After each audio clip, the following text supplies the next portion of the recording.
Bueno, para el pueblo de Cuba, ya lo he dicho por otros micrófonos, lo repito por esto, que estén seguros de que el Ejército Revolucionario 26 de julio continuará luchando porque la libertad de Cuba perdure, porque sabemos que este 1000 veces heroico pueblo de Cuba no merece que se repita el hecho sangriento y triste de un golpe de Estado, que nosotros, hasta el último soldado del 26 de julio, estaremos aquí y en todos los frentes, en todos los lugares de Cuba, defendiendo la libertad. Se hace saber por este medio a la opinión pública que en el día de ayer, 28 de octubre, a las 6:01 pasado meridiano, salió del aeropuerto de Camagüey el avión bimotor de las FARC marca Cessna 310, número 53, de 5 plazas, rumbo a La Habana, conduciendo al jefe del Estado Mayor del Ejército Rebelde, comandante Camilo Cienfuegos, quien iba acompañado por el piloto de dicho avión, primer teniente Luciano Fariñas Rodríguez, y el soldado rebelde Félix Rodríguez, los que desgraciadamente no han llegado a su destino.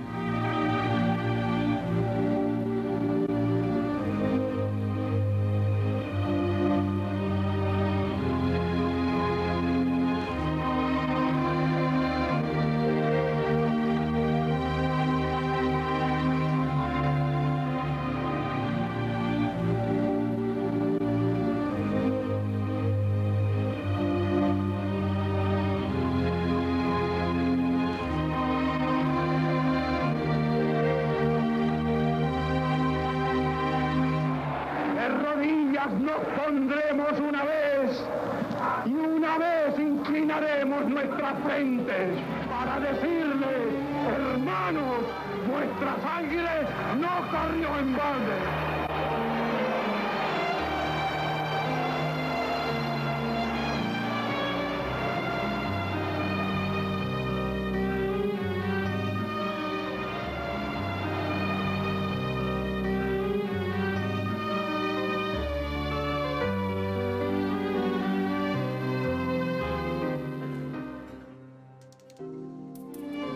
Las leyes revolucionarias tienden única y exclusivamente a favorecer al 90, al 95. Fue el último en incorporarse a la expedición del yate Granma en 1956 y el primero en entrar a la ciudad de La Habana 3 años más tarde. Camilo Cienfuegos llegó a ser uno de los hombres más carismáticos de la Revolución cubana. Su popularidad, solo comparada con la de Fidel Castro, lo ubicó como el segundo del líder del proceso insurreccional. Camilo es un incidente en la historia de Cuba, como fue Napoleón mundialmente. Tipo prácticamente desconocido, pero tenía unos méritos tremendos y se hizo. José Duarte Oropesa, historiador, fue comandante del ejército rebelde y amigo personal del comandante Camilo Cienfuegos. Crecí con él en el barrio, somos del mismo barrio, crecimos en el mismo barrio, fuimos a la misma escuela pública, con diferencia de años, porque era más joven que yo. Nunca tuvo motivaciones de ningún tipo, Camilo, desde muchacho, de revolucionaria. Che lo hace a él comandante, porque el que manda a Fidel con grado de comandante con facilidad para dar grado es al Che. Nunca Camilo tuvo funciones administrativas, ni territorio que administrar, ni estuvo en eso, pero sí era osado y era dispuesto y sobre todo muy preocupado siempre por sus tropas. Camilo Cienfuegos Gorriarán llegó a ser uno de los comandantes del ejército rebelde de mayor arraigo dentro de la guerrilla. Nació el 6 de febrero de 1932 en la barriada de La Víbora, en La Habana. Y como bien dicen los que lo conocieron, nunca tuvo inclinaciones políticas. Le gustaba la lectura, el baile y sobre todo jugar al béisbol. En abril de 1953, Camilo parte con visa de turista hacia Estados Unidos. Trabaja como indocumentado hasta que en junio de 1955 es deportado a Cuba. Posteriormente, el 7 de diciembre del propio año, se une a varios estudiantes universitarios y participa en una protesta donde resulta herido de un balazo en la pierna izquierda. Un mes después es detenido en otra manifestación y fichado por el BRAC, el entonces Buró de Represión de Actividades Comunistas. Camilo regresa a Estados Unidos con visa de residente en marzo de 1956, tras haber contraído nupcias con Isabel Blandón, una enfermera salvadoreña nacionalizada estadounidense a quien había conocido en su viaje anterior. La relación se rompe en septiembre de 1956 y Camilo decide irse a México, donde posteriormente contactaría a los jóvenes del movimiento 26 de julio exiliados en la capital azteca. Tan pronto empecé a conversar con él, me di cuenta que él era de la misma edad mía aproximadamente, que era un cubanito común y corriente de cualquier esquina de barrio de La Habana, por su léxico y por su manera de expresarse y de actuar. Emilio Yufrido fue dirigente de la AAA, atacante del cuartel Goicuría en Matanzas, exiliado en México. Puso en contacto a Camilo Cienfuegos con el movimiento 26 de julio. Entonces me explicó que él quería vincularse con los exiliados políticos que a él le habían dicho en Estados Unidos, de donde él había venido a México, que en México si él se ligaba con hacía conexión con los exiliados políticos, que tenía casa y comida, que allí le daban casa y comida. Él venía con pasaje de ida y retorno procedente de Los Ángeles y $10 en el bolsillo. Eso fue lo que él me contó. Yo cuando vi que era una persona que no tenía dobleces, que no tenía la característica de ser un infiltrado, un posible infiltrado, pues decidí tratar de ayudarlo. Eso, ya te digo, eso fue por el mes de septiembre, debe haber sido finales de septiembre del año 56, porque él estuvo muy poco tiempo realmente en la fila con Fidel, en la fila del 26, porque Fidel sale para Cuba en diciembre. En principio, Fidel Castro lo rechazó, aludiendo que apenas recibiría entrenamiento militar, pero más tarde Camilo logra ingresar al grupo. Luego de un retraso en la travesía, los 82 expedicionarios prácticamente naufragan y logran tocar tierra firme el 2 de diciembre de 1956 en un punto al sur de la provincia de Oriente, conocido como Playa Las Coloradas. Posteriormente a la derrota del combate de Alegría de Pío, Camilo Cienfuegos logra escapar junto a 2 hombres y reencontrarse con otros 5 expedicionarios el 9 de diciembre de 1956 e internarse en la Sierra Maestra. A pesar de no haber recibido un buen entrenamiento militar, Camilo Cienfuegos impuso su coraje desde el primer encuentro con las Fuerzas Armadas del gobierno de Fulgencio Batista. Subí a la Sierra Maestra a finales de marzo del 57. Allí me encontré con la gente de Fidel, nos reunimos allí y comenzó la lucha. Iván Ayala fue capitán del Ejército Rebelde. Participó con Fran País en las acciones del 30 de noviembre de 1956. Combatió bajo las órdenes del comandante Camilo Cienfuegos. Camilo tenía buena capacidad de mando, mucha destreza para combatir, para dar órdenes y mucha táctica, sobre todo de combate. Era extremadamente valiente y cuando él se arriesgaba era para proteger más o menos a los demás compañeros, porque él no mandaba a un compañero a un lugar que no pudiera él también. En distintas ocasiones combatimos juntos. O sea, combatimos lo que es Pino del Agua, en segundo combate Pino del Agua, combatimos en las Mercedes, en el Jigua, donde cogimos a General Quevedo preso, que en aquella época era comandante, y por último, estando junto con él, ¿no? Con último combatir con él en lo que es Casa de Piedra, que era Santo Domingo. Camilo era buen guerrero, mandaba, pero iba él. El soldado siempre mira el jefe. Cuando el jefe le dice a usted, ve aquella dirección que está allí y desde allí tú atacas, es muy saludable ver que cuando tú menos lo esperas, el jefe está atrás de tuyo ahí tirando tiros pegados a ti. Y eso era Camilo.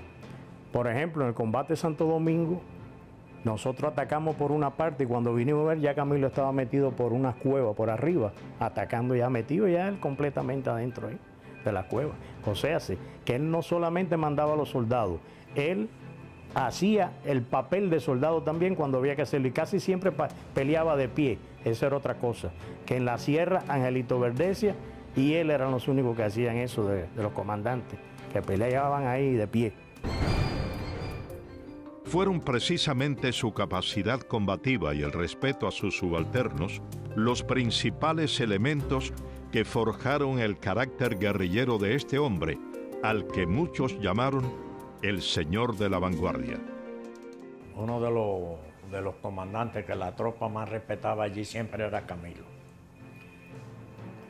Era bueno, él era amable, él no era una persona como algunos que eran déspotas y eso, no, él siempre fue una persona amable. Eduardo García fue capitán del ejército rebelde. Combatió bajo las órdenes del comandante Camilo Cienfuegos.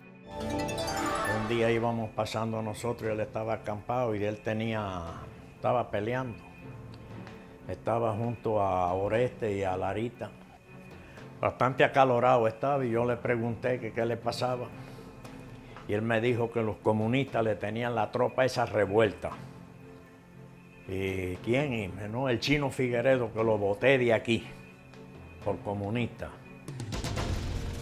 Según quienes compartieron con Camilo Cienfuegos en la Sierra Maestra, su postura política, al menos antes de la llegada al poder en 1959, era anticomunista. Yo conocí a Camilo Cienfuegos cuando estábamos acampados en Juan Alicante, entre Yaguajay y Caibarien. Roberto González fue teniente del ejército rebelde. Combatió bajo las órdenes del comandante Camilo Cienfuegos. Cumplió prisión política en las cárceles castristas. Yo te puedo decir que Camilo es un caballero en lo que dice la guerrilla. Hombre cordial y hombre bravo. Lo que sí te puedo decir bien claro, que en los años 59 Camilo era un apolítico. Cuando una vez en el campamento nosotros hablamos con él, él nos dijo que su papá era un anarquista. Y Osmani, con la tendencia que usaba Osmani desde su niñez en la escuela, pero él en ningún momento tenía ninguna facción. Y le sabemos que era así, porque cuando nosotros hablamos del comandante Félix Torres, que lo botamos del campamento nosotros por la ideología de eso, política que tenía, entonces él comprendió lo que Félix Torres era un comunista. Entonces se puso de parte de nosotros en aquel momento y nos apoyó contra Félix Torres. Los ideales de Camilo en ningún momento fueron comunistas. La batalla de Yaguajay, que marcó la mayoría de edad de Camilo Cienfuegos como líder guerrillero, provocó, junto con la toma de Santa Clara, la huida de Fulgencio Batista y con ello el triunfo del proceso insurreccional que dio inicio a la revolución castrista. Camilo, a diferencia de Ernesto Guevara, respetó las vidas de los prisioneros de guerra. Cuando el cuartel se rinde el 31 de diciembre, partimos para La Habana, con Camilo que iba con nosotros. Entonces, cuando llegamos al primer pueblo en Esperanza, estaban detenidos los militares que yo conocía. Entonces, personalmente, yo hablé con Camilo y yo dije, ahí está Pancho Cuba, que yo lo conozco, Olivera y Moya el guardia, esa gente no se mete con nadie. Y me dijo, ¿tú estás seguro? Digo, sí, Camilo, que estás seguro. Entonces, bajo la responsabilidad de Camilo, lo soltó con un buen gesto de caballero. Camilo Cienfuegos realiza su entrada a La Habana en la tarde del 2 de enero de 1959 y, siguiendo las órdenes de Fidel Castro, toma la fortaleza de Columbia, donde radicaba el Estado Mayor del Ejército del general Fulgencio Batista. Estuve con Camilo Cienfuegos como corresponsal de guerra de la revista Bohemia en el combate de Yaguajay. Cuando terminó el combate de Yaguajay, salió la columna de Camilo para La Habana y yo iba en esa columna. Camilo iba adelante en un automóvil, yo iba detrás en un vehículo que decía Bohemia, corresponsal de guerra, y ahí yo entré a La Habana con la columna de Camilo Cienfuegos. Agustín Halle fue reportero de la revista Bohemia. Como corresponsal de guerra cubrió varias acciones del ejército rebelde, entre ellas la batalla de Yaguajay. Fue amigo personal del comandante Camilo Cienfuegos. La característica de él no era del tipo de un ideólogo, sino de acción, era un guerrillero. Y le era muy útil a Fidel Castro y él era ciego con Fidel Castro, seguía a Fidel Castro a todas partes. Entonces, el Fidel quería que él fuera el que entrara a La Habana primero.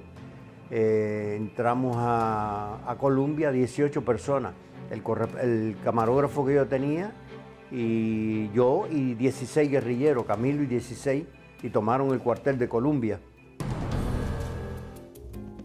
6 días más tarde llega a La Habana Fidel Castro al frente de la denominada Caravana de la Libertad. A partir de ese momento, Camilo Cienfuegos se convierte virtualmente en el segundo hombre de la Revolución cubana, lo que genera los primeros conflictos en la sucesión de mandos.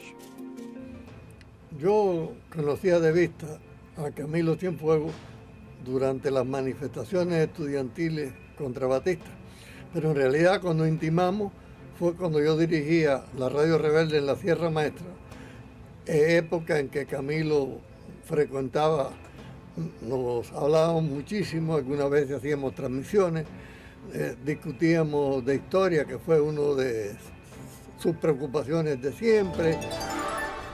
Carlos Franqui es escritor y periodista. Fue director de Radio Rebelde en la Sierra Maestra y posteriormente del diario Revolución.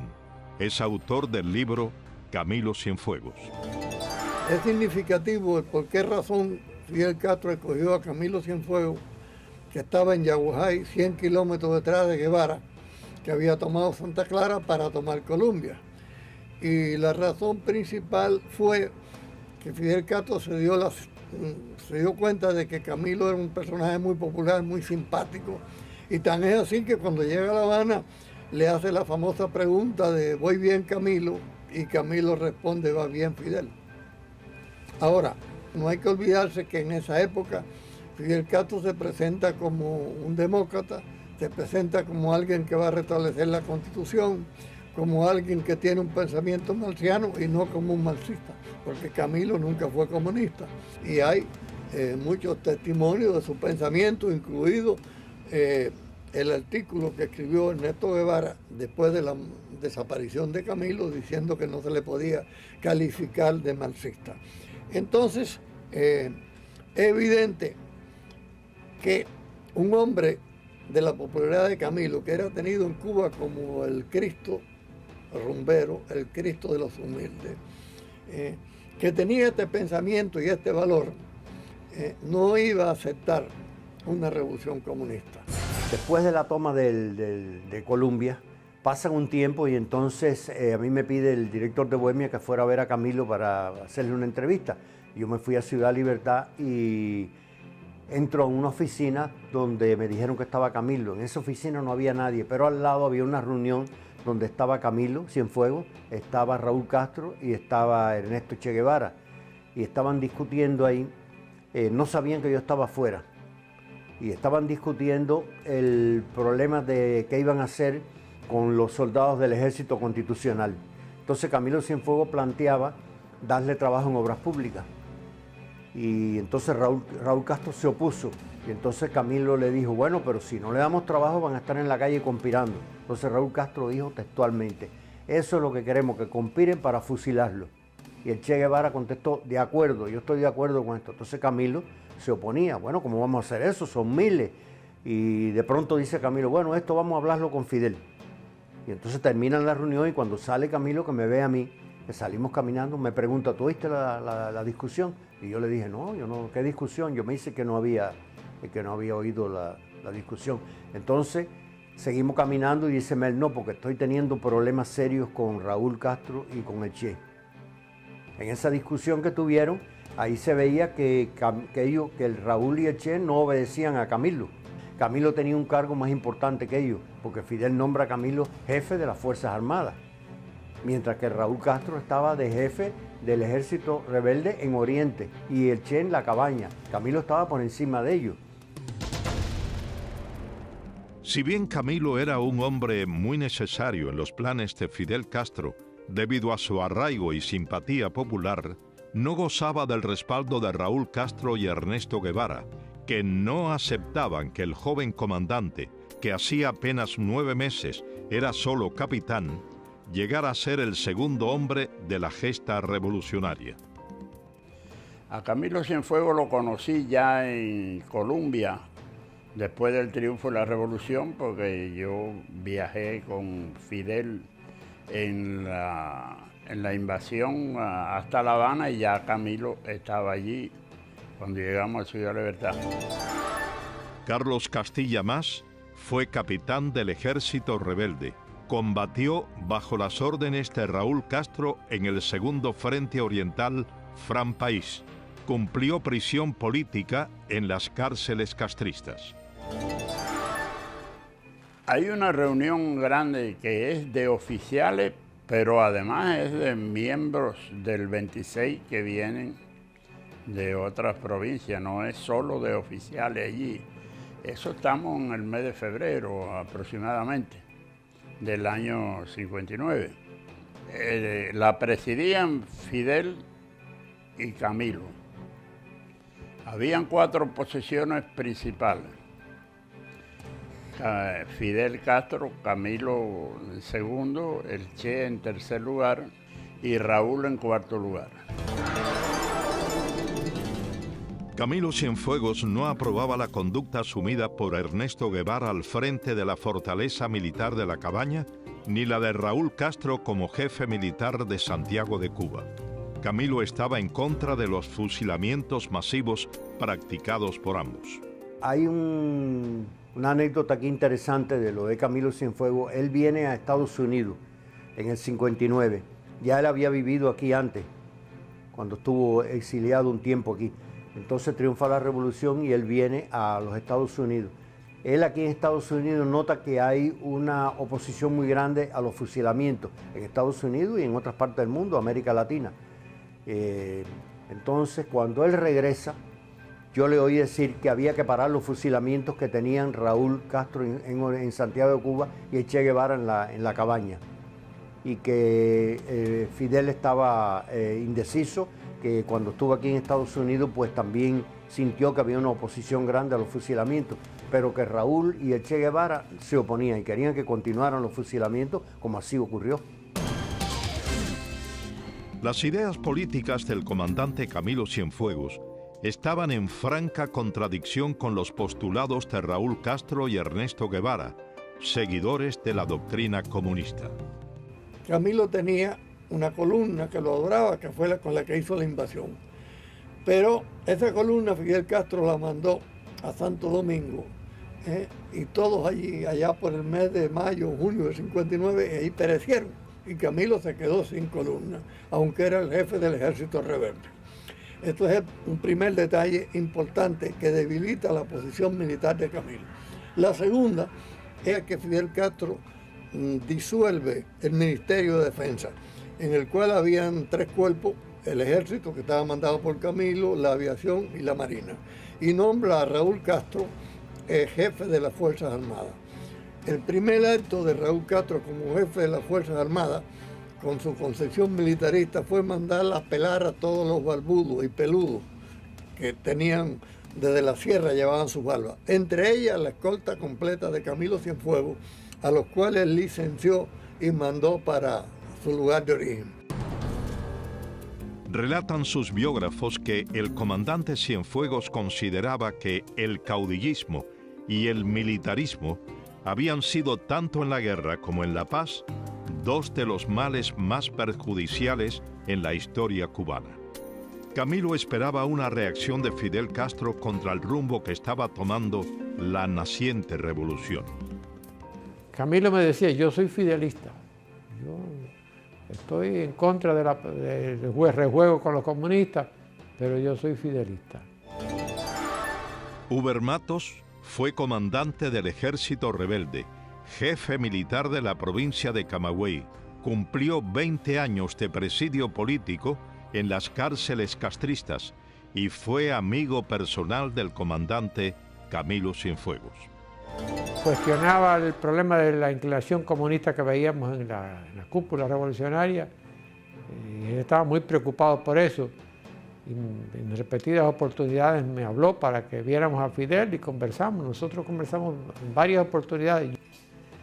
Conversamos una vez en el Gran Hotel de Camagüey, en los primeros meses de la revolución, como en el cuarto o quinto mes.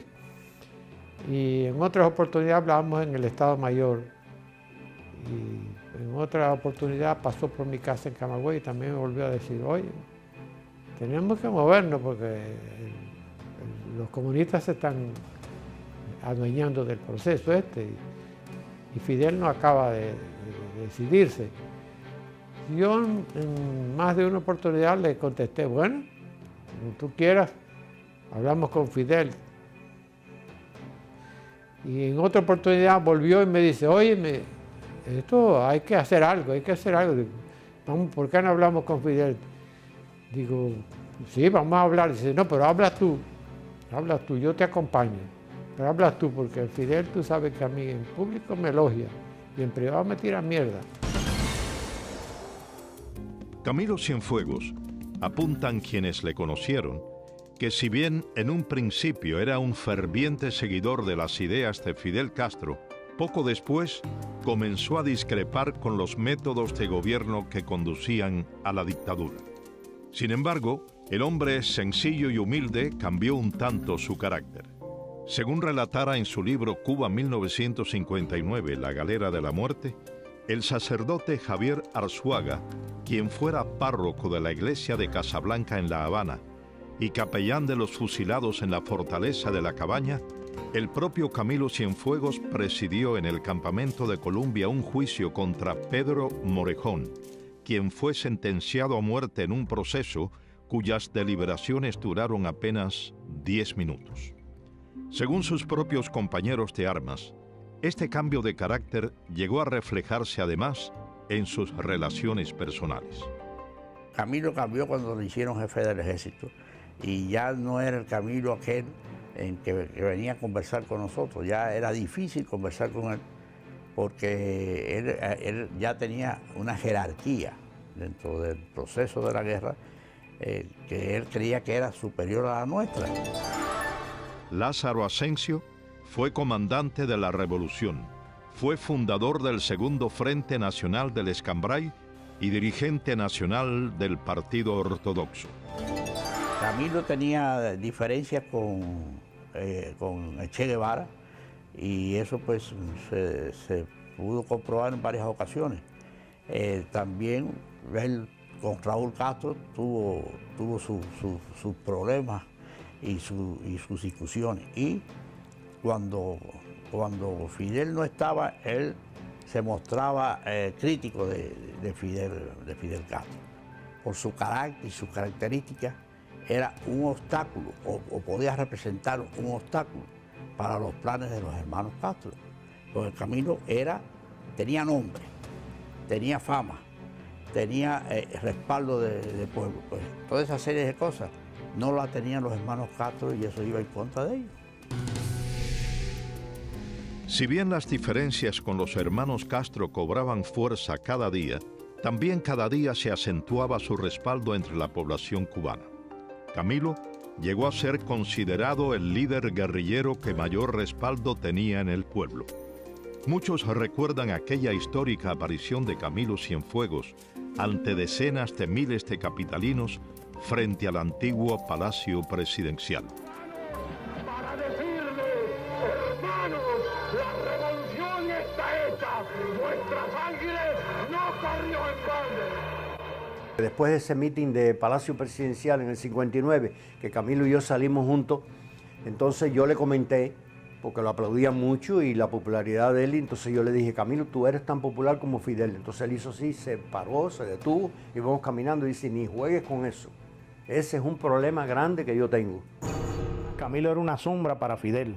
Hay un discurso ahí que Camilo llega a mediación del discurso y cuando Fidel está hablando y cuando se asoma por el balcón, aquello se fue abajo. Camilo completamente y le ahogó el discurso a Fidel.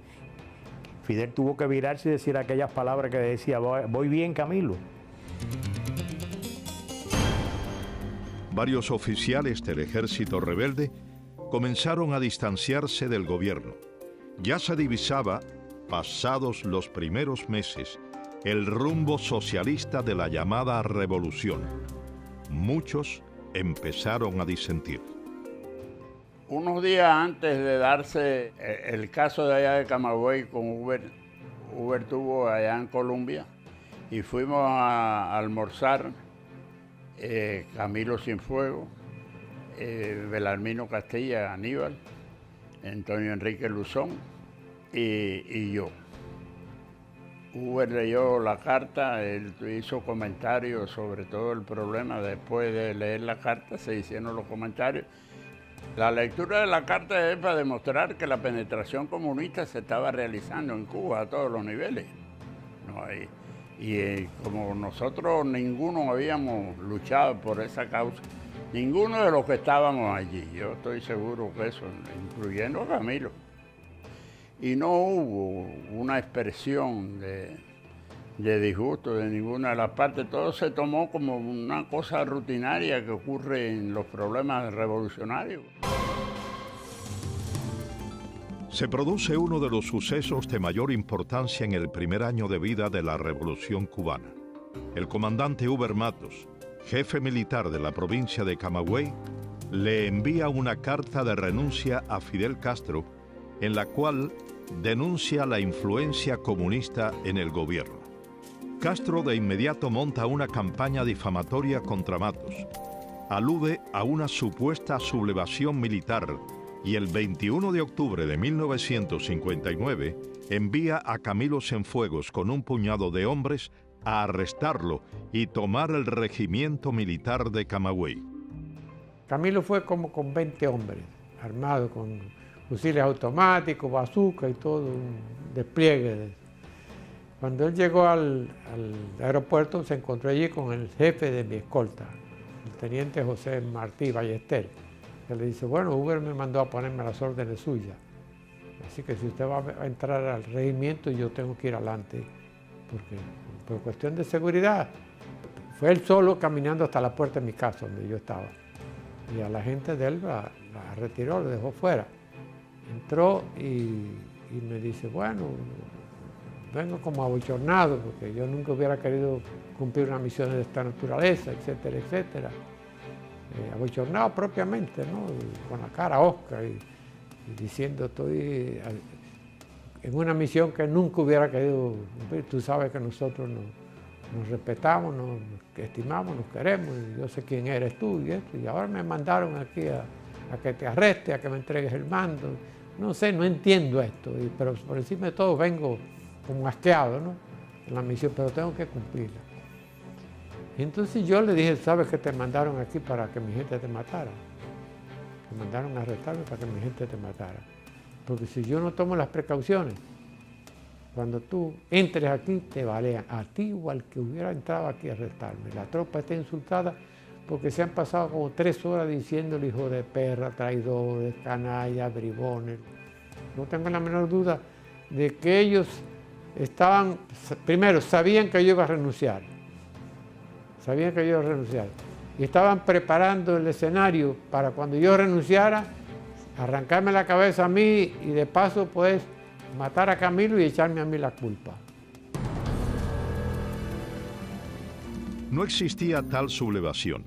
El comandante Huber Matos se entrega y pone a sus hombres bajo las órdenes de Camilo, rompiendo de esta forma lo que muchos críticos consideran que fue un plan orquestado por Fidel Castro para deshacerse de los 2 comandantes rebeldes. Una vez subsanado el incidente, Camilo Cienfuegos ofrece una conferencia de prensa en la ciudad de Camagüey. Yo abro el programa diciendo que Camagüey estaba viviendo un momento de expectación y que para hablarle sobre eso estaba allí el comandante Camilo Cienfuegos y con la misma le di la palabra. Cebrián de Quesada fue el periodista que moderó la última conferencia de prensa que ofreció Camilo Cienfuegos en la ciudad de Camagüey antes de desaparecer. En la conferencia de prensa, Camilo dice que le informaron que Camagüey estaba revolucionado, que Uber Matos se había alzado contra el gobierno y que había una situación difícil allí, y por ese motivo es que él va a Camagüey a detener a Uber Matos, pero que decidió enviarlo con una escolta al ver que no era así como le habían dicho, y que entonces se fue a Santiago de Cuba, que tenía otros problemas allí. ¿Por qué razón Fidel Castro, al mandar a detener a Uber Matos después de la discusión de Palacio, por qué escoge a Camilo Cienfuegos en vez de haber escogido a Ramiro Valdés, que se ocupaba de la policía, u otro? Pues para mi parecer hay dos razones. Los únicos dos comandantes que no tienen origen moncadista son Camilo Cienfuegos y Uber Matos. Los dos enormemente populares y Camilo el más popular de todos. Es evidente que Camilo, al detener a Uber Matos, que iba a tener un próximo juicio, iba a tener que convertirse en el hombre acusador de Uber Matos. ¿Qué pasa? Que Camilo, después de detener a Uber Matos y darse cuenta que allí lo hubieran podido matar si Uber Matos no hubiera dado órdenes de que no dispararan, y ver ciertas contradicciones, vuelve a la semana a Camagüey a investigar realmente lo que había pasado. Y la última persona con que se entrevista es con Carlos Álvarez, famoso guerrillero, que fue el que llevó la carta de Uber a Fidel Castro y que era jefe del aeropuerto de Camagüey. Y todo esto le explicaron realmente lo que había pasado. Uber Matos es encarcelado. Camilo Cienfuegos contacta con su amigo dentro de la prisión. Antes de que Camilo desaparezca, yo recibo dos recados de él. Y el recado es de que Uber, no puede haber juicio. Tenemos que resolver esto, los casos tuyos, sin juicio. Yo me encargo de que tú te escapes.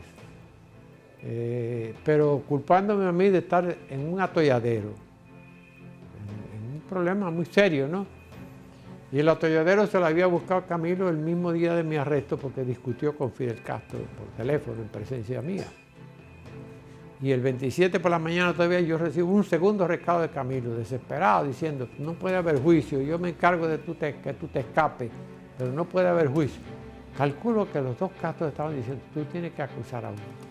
Tú tienes que acusar a Uber, inventar cualquier cosa, pero tú tienes que acusar a Uber de que te ha invitado a conspirar, algo así. Y Camilo sabía que no lo podía hacer. Que no lo podía hacer. Uno, porque él me conoce y sabe que si me acusa, yo le digo, bueno, pero te has acobardado si tú me hablaste a mí 10 veces de que había que evitar que la revolución se vaya al comunismo y que hay que hacer esto y hay que hacer lo otro. El caso es que insistía como un pobre trastornado. Tienes que fugarte. No puede haber juicio.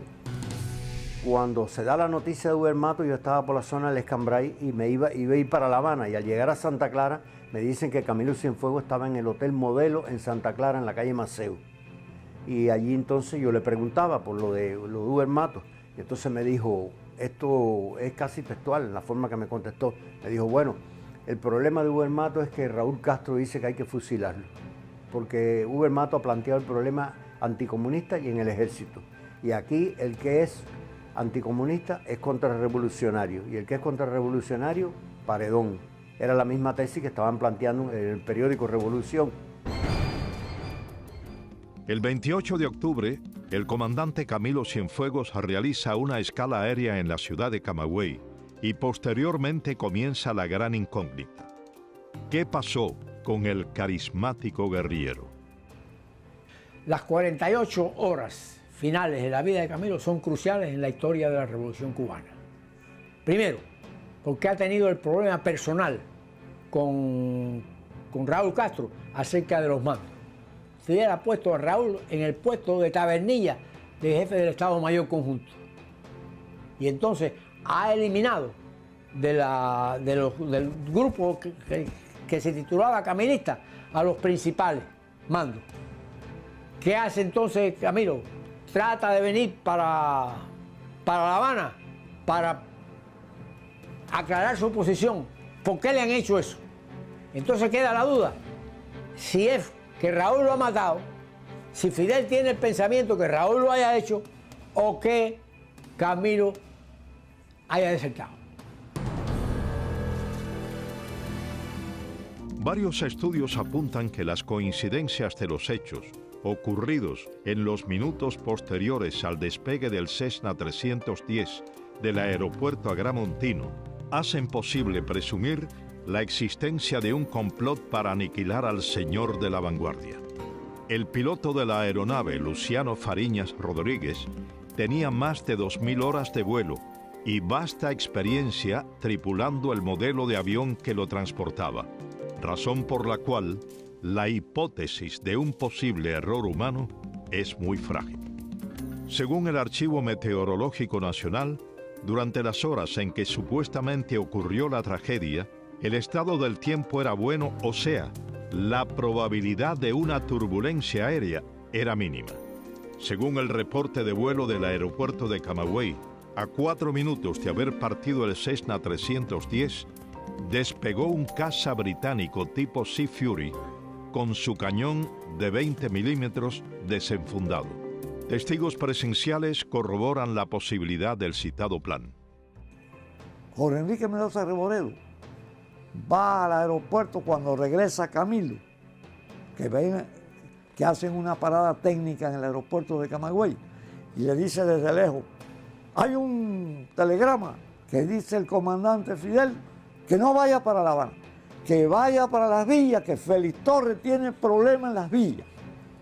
Fidel, el Che, Raúl, mandaron a buscar a Félix Torres, jefe del regimiento de las villas, para combinar la muerte en el aire de Herbato y de Camilo.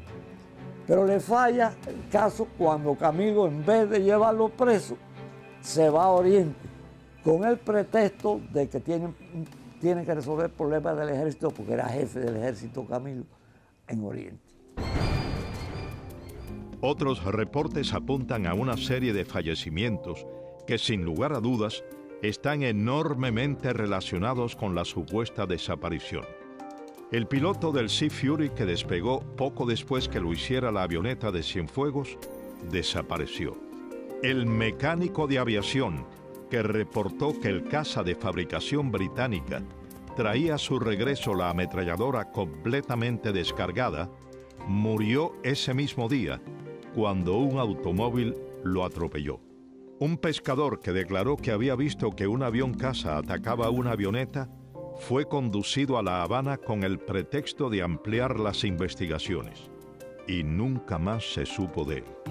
El comandante Cristino Naranjo, amigo personal de Camilo, que había iniciado una investigación al respecto, fue baleado a la entrada del campamento de Columbia, y meses después, el victimario, el capitán Manuel Beatón, fue fusilado por el régimen castrista.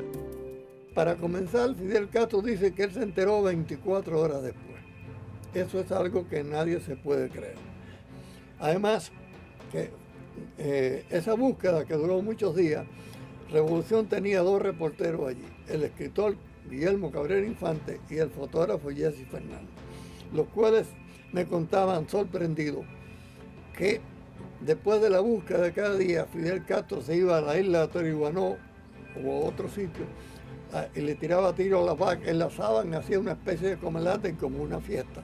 Y cuando salía a la televisión ya ponía la cara dramática. Pero la impresión que daba es que Camilo no iba a aparecer, porque él sabía que realmente no iba a aparecer.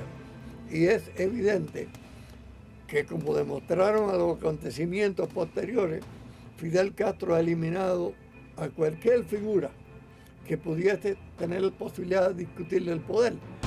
A mí me contó Juan Horta, que fue secretario de Fidel Castro al principio de la Revolución, en los años 59, que a Camilo lo había mandado a matar el Raúl Castro y el Che Guevara, que había mandado derribar la avioneta. Me presento y le digo: Fidel, a mí me dicen el coreano Miguel Sánchez, yo quisiera unirme a tu movimiento. Dijo: estoy de acuerdo, yo he oído hablar mucho de ti, pero aquí no hay dinero. Tenemos que irnos para México, búscate el dinero para el pasaje. De ahí yo vendí los muebles de mi hija que tenía en depósito aquí y me presenté con el dinero y dije: ya tenemos dinero para el pasaje. Fidel le dijo, perfecto, nos vamos el día 10 para Ciudad México, el 10 de diciembre de 1955. Miguel Sánchez, alias el Coreano, combatiente en la Guerra de Corea, fue reclutado por Fidel Castro para que entrenara en México a los futuros expedicionarios del yate Granma. Yo estoy completamente seguro de que se llegó el momento, entonces Fidel no quería que Raúl tuviera conflicto de ninguna clase y entonces eliminaba los elementos conflictivos. Y Camilo iba a ser un elemento conflictivo en Cuba, pues había que eliminarlo también. Acuérdate que Fidel hace lo que tiene que hacer cuando tenga que hacerlo. Otros de los protagonistas de esa oscura página de la historia cubana afirman que Camilo Cienfuegos fue asesinado en tierra. Respeto mucho su memoria porque la verdad que era un gran amigo de sus hombres, un hombre que protegía a los hombres que estaban bajo su mando. Eliezer Grave de Peralta fue capitán del ejército rebelde. Combatió bajo las órdenes del comandante Camilo Cienfuegos. Sabía Fidel, como Raúl, que el verdadero ídolo del ejército, el verdadero jefe del ejército era Camilo Cienfuegos y que el ejército iba a responder a cualquier llamamiento que Camilo le hiciera. Había que eliminarlo rápidamente para que no siguiera cogiendo fuerza dentro de la fila del ejército revolucionario. Después que Camilo salió del regimiento de Camagüey, tenemos conocimiento de que hubo una llamada por el radio de Fidel para que se presentara en la Ciénaga de Zapata. Y él voló de allí a la Ciénaga de Zapata. Y de ahí no volvió a salir ningún avión, ni volvió a salir ningún comandante Camilo Cienfuegos. Yo voy a contar algo que yo desgraciadamente tuve que vivir. No es una versión ni nadie me lo contó. Yo fui partícipe de ese asesinato. Jaime Costa fue asaltante del cuartel Moncada. Fue miembro de la Dirección Nacional del Movimiento 26 de Julio. Fue expedicionario del yate Granma y comandante del ejército rebelde. Juan Almeida me llama y me dice si yo sabía la situación que había. Digo, como no la voy a saber, entonces me dice, ¿por qué tú no me acompañas a dar un recorrido con un avión y vamos los dos, así no tengo que ir yo solo? Él estaba en comunicación constante, Almeida, comandante Almeida, con Fidel. Y le decía por dónde iba. Y a Fidel le decía que cambiara el rumbo aquí, que cambiara el rumbo allá. En un viaje de esto le dice que vaya a Varadero y aterrice ahí, que él recibirá instrucciones ahí. En ese momento vienen 3 o 4 carros y venía Fidel y al lado de él venía Dorticós. Fidel habla con Almeida y dice, monta, monta. Entonces yo le digo, bueno, yo me voy para La Habana. Dice, no, no, ven conmigo. Yo nunca había estado por aquella zona. Y entonces pasamos la carretera central, tú sabes que era la señal principal en Cuba.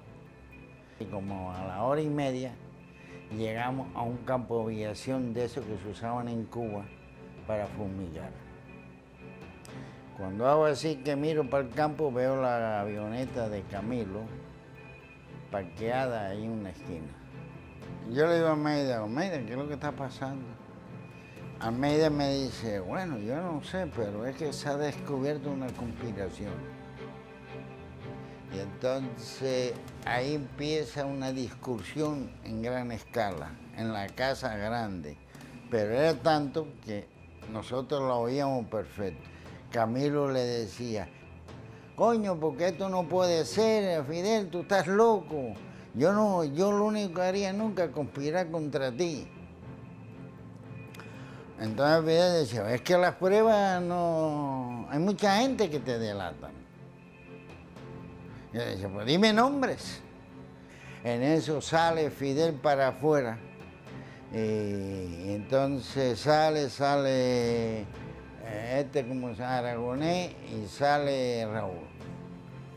Y entonces Aragonés le dice a Fidel, bueno chicos, vamos a acabar la comedia esa.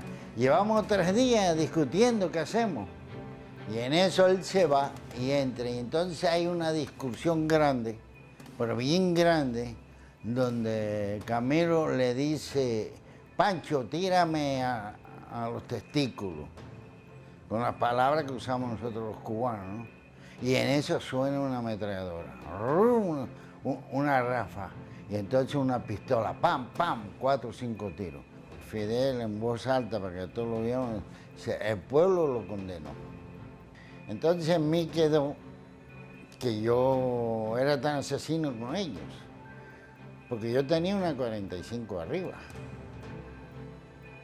Yo podía haber ido a la defensa de él, pero son las indecisiones del momento. Hoy en día, cada rato pienso por qué no lo hice.